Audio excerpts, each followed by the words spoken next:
بص يا عزيزي، انا طبعا احب الورك. ده الورك دي الفروجه هي كامله كده، هي كده، ما بهزرش يا جماعه.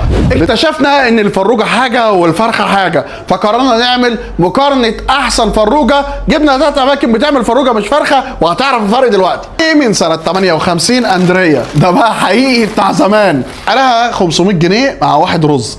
ده ورك وده ورك، دي الفروجه هي كامله كده، هي كده، ما بهزرش يا جماعه. اللي انتوا شايفه ده ورك فرخ. يلا بينا. التتبيله بجد تحس فيها في حاجات غنيه في التتبيله، في روزماري، طعمها سكر. الفرق ما بينها وبين الفرخه الكبيره ان صدرها بيبقى طري، ما يبقاش ناشف. فراخ.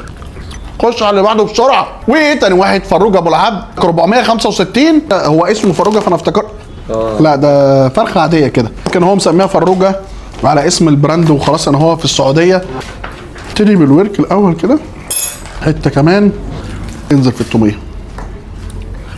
طعمها حلو ولكن تتبيله مش بتاعت المصريين، فاهم؟ انا مش هقول ان هي حلوه ولا وحشه عشان هي مش معانا في المقارنه.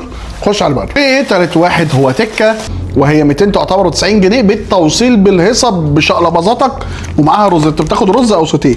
انا قلت لكم انا بحب الفروجه ليه؟ عشان الناس اللي ما بتحبش الصدر بتاع الفرخه تطلب فروجه الصدر بيبقى طري. نبتدي بالصدر يا عم. بس اصلا شكلها حلو. ماشي مش جاي معاها توميه حتى؟ جاي معاها توميه وعيش سوري يا عم. انت عشان طالبها يعني، لو طالب فرخه تديني رغيفين، يعني طالب فروجه تديني رغيف واحد. بيهزروا صح؟ وباين عليه متشوح بسمنه. ده يعلي ده الرغيف لوحده يعلي الكوليسترول. بص عصر كده، ده بينزل الكوليسترول جوه، بس انا مش عايز يعني، فاهم؟ ده ايه هم؟ عيش سوري؟ ده مش عارف عيش سوري ولا ايه، بس هو ايه يجيب كوليسترول لوحده. ده دوق كده، يعني كده تاخد هبشه. لا بقول لك ايه، الرغيف شكله يعلي كوليسترول بجد. بص يا عزيزي، انا طبعا احب الورك. ده الورك باين قدامك قد ايه؟ بص قد ايه في ذمتك؟ بص الورك قد ايه؟ صابع. ها؟ هي فروجه بقى، ما انت فاهم، انت واخد حاجه متدلعه ب 200 وحاجه. هي كده فروجه